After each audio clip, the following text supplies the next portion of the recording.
bones of Anaiadiah must be here, for she needs to be found.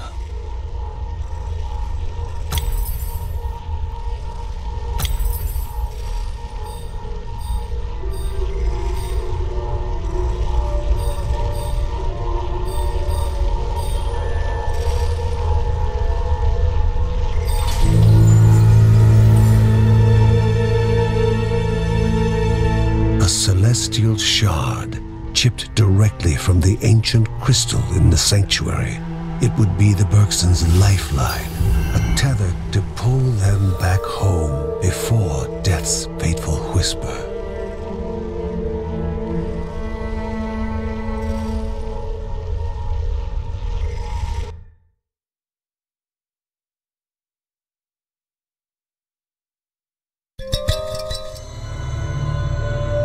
Filling the winding tunnels of the silk-covered caves, the acrid taste of poison lingered in the air. Spiders.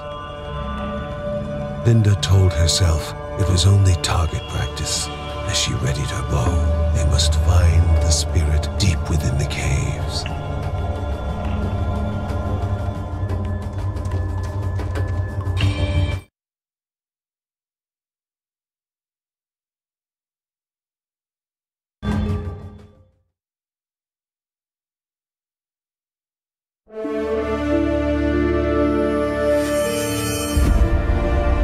Gasped for air as the celestial shard brought them back, a sensation no hero could become accustomed to.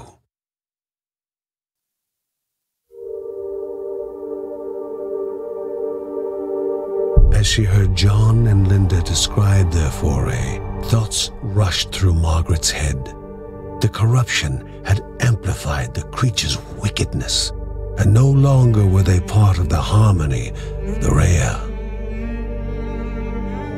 With the new threats looming, Margaret asked Ben to prepare his workshop. He would have to take charge of enhancing the warrior family's weapons and armor.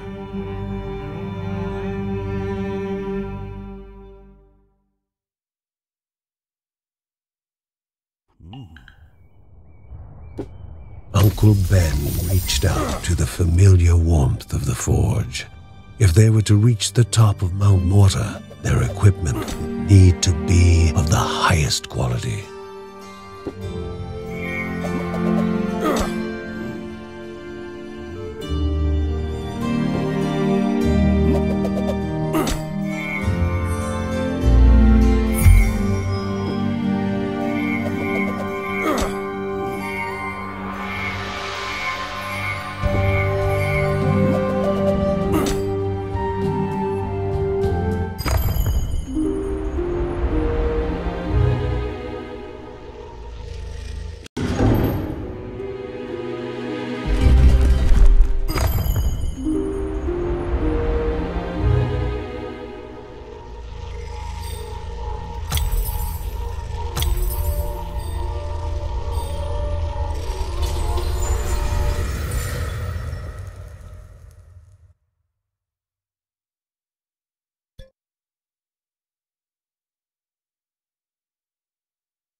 Kevin's need to help all began when his elder brother Mark left the house.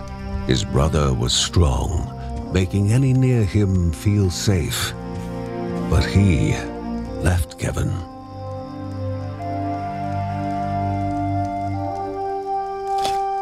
Though Uncle Ben knew what his nephew needed, a focal point for his aspirations.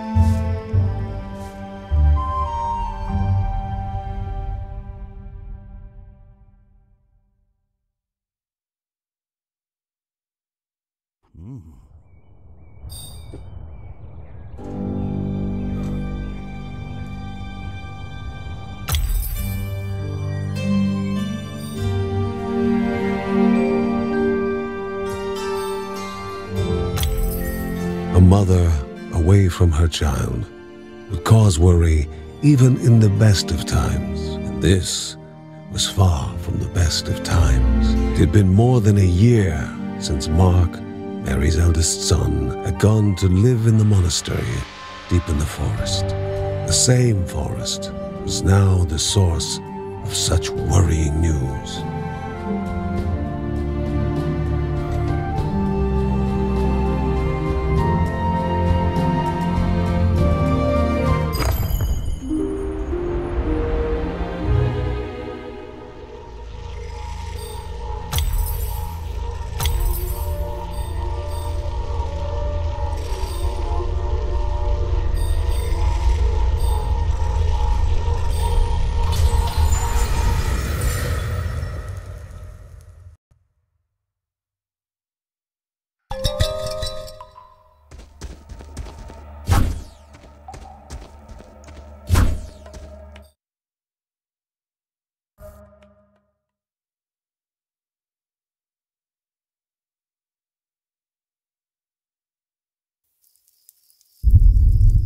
A set of daggers made just for him.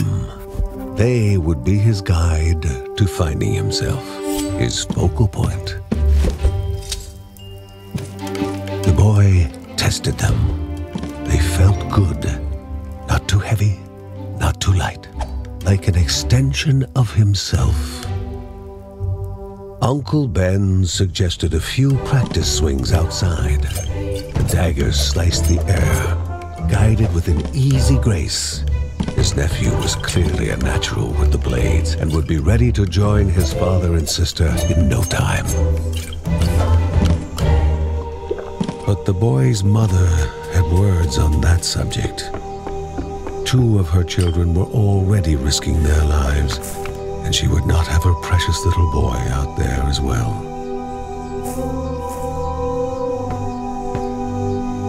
Regretfully, he took the daggers away. Who was he to argue with a mother when it involved her child?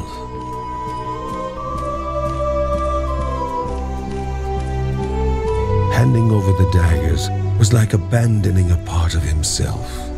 He was meant for them, meant to be out there fighting for what was right. He just needed to convince them.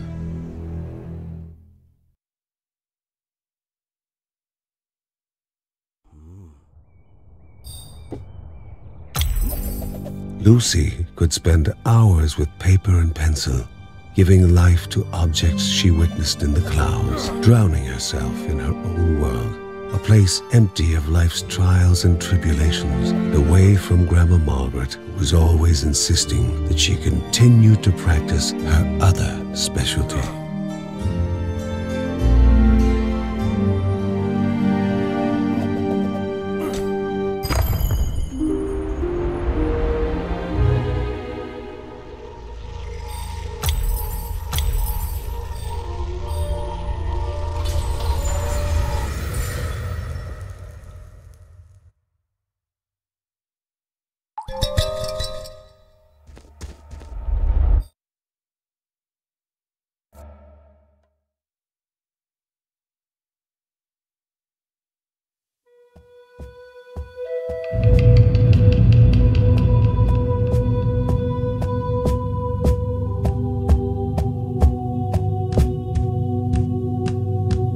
Worried for the missing boy, Ben thought that maybe he should have hidden the daggers better.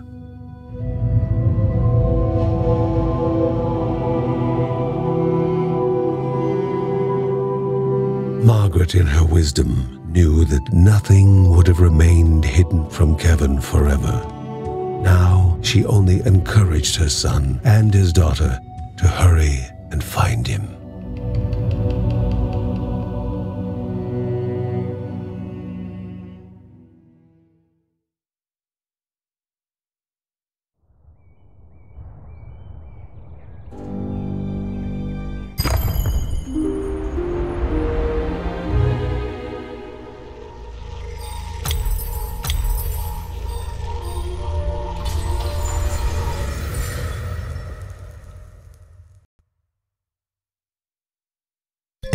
expensive and dangerous, would they be able to find Kevin, or would the spider's lair trap Kevin first?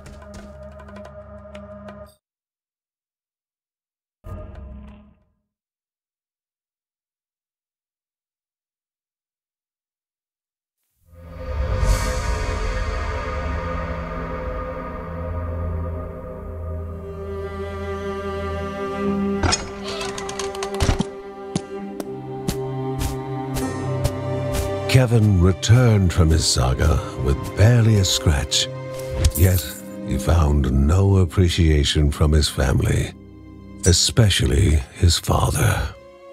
Despite having Linda on his side, his father was still mad at him for endangering himself and worrying them all, including his pregnant mother. His favorite line, asking how he could be so inconsiderate. He wondered whether Uncle Ben would understand his bravery and initiative better. With his heroic act unrecognized, the young boy waited, frustrated, expecting more punishment. What Kevin had not expected was his parents' reaction. Heartened by his courage, his father was going to teach him the ways of battle, and his mother was far from the frail and always worried housewife she had seemed. A Berkson through and through, she gave him her blessing and asked only that he temper his courage with caution.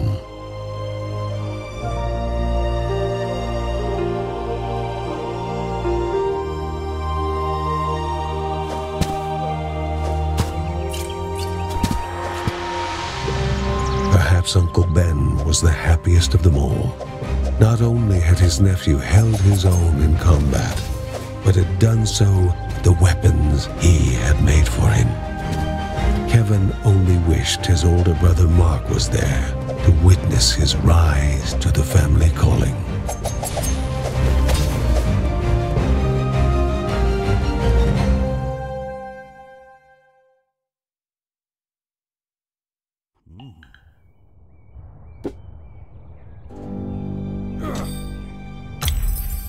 When light faded from the sky and most were fast asleep, Mary would write about her family, immortalizing them for future generations.